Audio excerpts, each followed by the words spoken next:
Good morning. जो नए series की अगली दवा है वो है नाइट्रम सल्फ। नाइट्रम सल्फ में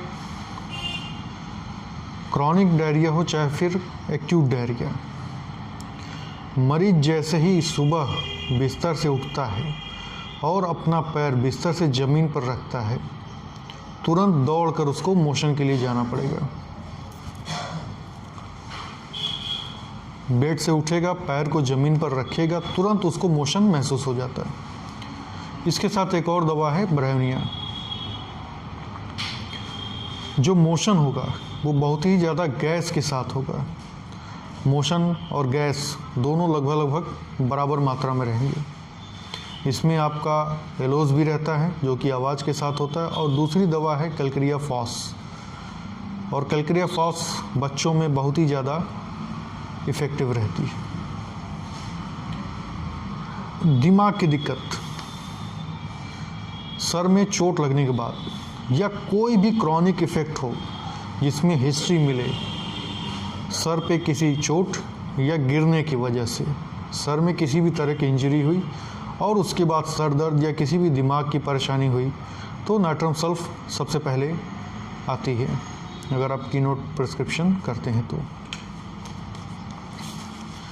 खांसी आती है, लूज़ कफ रहता है, और जो खांसी आती है, जो लूज़ कफ रहता है,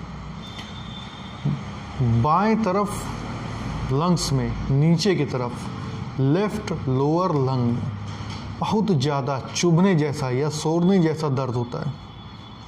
ये दर्द इतना तेज होता है कि खांसते खांसते मरीज बिस्तर से उछल जाता है। ढेर सारे निमोनिया के केस, इवन ट्यूबरकुलोसिस के केस सिर्फ इसी सिम्टम पर ठीक हुए हैं। अगर सेम चीज़ राइट साइड में है तो आपकी दवा हो जाएगी चेलिडोनियम और कालिकार राइट साइड के लिए, लेकिन अगर लेफ्ट साइड है तो नाइट्रम सल्फ। इसका जो एग्रेवेशन होता है, कोल्ड वेट वेदर, डैम्प वेदर, हाइड्रोजेनाइड कॉन्स्टिट्यूशन होता है इसका। हाइड्रोजेनाइड मतलब पानी, शरीर भी पानी भरा रहेगा और पानी की चीज़ों से दिक्कत बढ़ जाएगी। यहाँ तक कि जो सब्जियाँ नदी के किनारे या पोखरे के किनारे उगाई जाती हैं, या जिन सब्जियों में पानी की मात्रा ज़्यादा रहती है जैसे पालक, तरबूज, वो खाने से भी तकलीफ बढ़ जाएगी। अस्थमा जो डैम्प वेदर में होता हो, इसमें डलका मारा भी है, लेकिन डलका मारा में एक फ़र्क है। डलका मारा का जो एग्रेवेशन होता है हॉट टू कोल्ड वेदर में होता है, जबकि नाइट्रम सल्फ का एग्रेवेशन डैम्प वेदर में होता है। ये फ़र्क है, इसको समझना होगा। इसमें एक दवा और है सल्फ़र डायरिया में, जिसको आप कंपेयर कर सकते हैं नाइट्रम सल्फ से। सल्फ़र में क्या होता है, मरीज जैसे ही उठता है, आँख खोलता है, तुरंत उसको मोशन मालूम होता है और तुरंत वो दौड़ कर जाएगा। आँख खोलते ही, यहाँ तक कि जो मोशन है उसे नींद से उठा देता है। सही मायने में यही है कि मोशन उसे मालूम होगा और नींद से उठ के दौड़ के भागेगा। ये सल्फ़र है। नाइट्रम सल्फर ब्रायोनिया में जब वो चलना शुरू करता है या पैर उठाकर ज़मीन पर रखता है, तब ये दिक्कत होती है।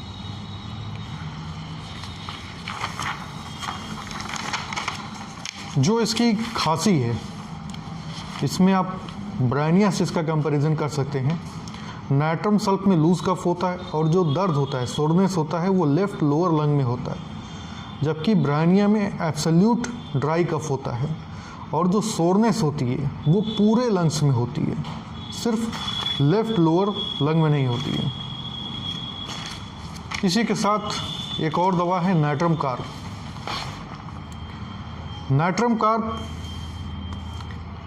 का मरीज कोई भी मेंटल एक्सर्शन नहीं कर सकता, सोचने का, पढ़ने का, कुछ भी नहीं, बगैर उसके सर में दर्द हुए। अगर वो सोचा, पढ़ा, कुछ भी किया तो सर में दर्द शुरू हो जाएगा।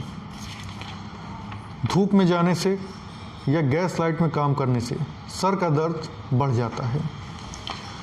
सन हीट में 3 दवाएं 4 दवाएं और हैं, नाइट्रम कार्ब, गोलाइन, लैक्सिस और लाइसिन। इसमें सैड थॉट्स बहुत ज़्यादा होते हैं, और बच्चों में या बड़ों में एक सिम्टम होता है, उनके एंकल्स बहुत ही ज़्यादा कमज़ोर होते हैं, बहुत ही ज़्यादा। यहाँ तक कि वो खड़े होते हैं बच्चे या बड़े भी तो एंकल टेढ़े हो जाते हैं। ईजी स्प्रेन ऑफ एंकल्स और वीक एंकल्स नाट्रम कार्प में। ये थे कुछ इंपॉर्टेंट सिम्टम नाट्रम कार्प के। Thank you.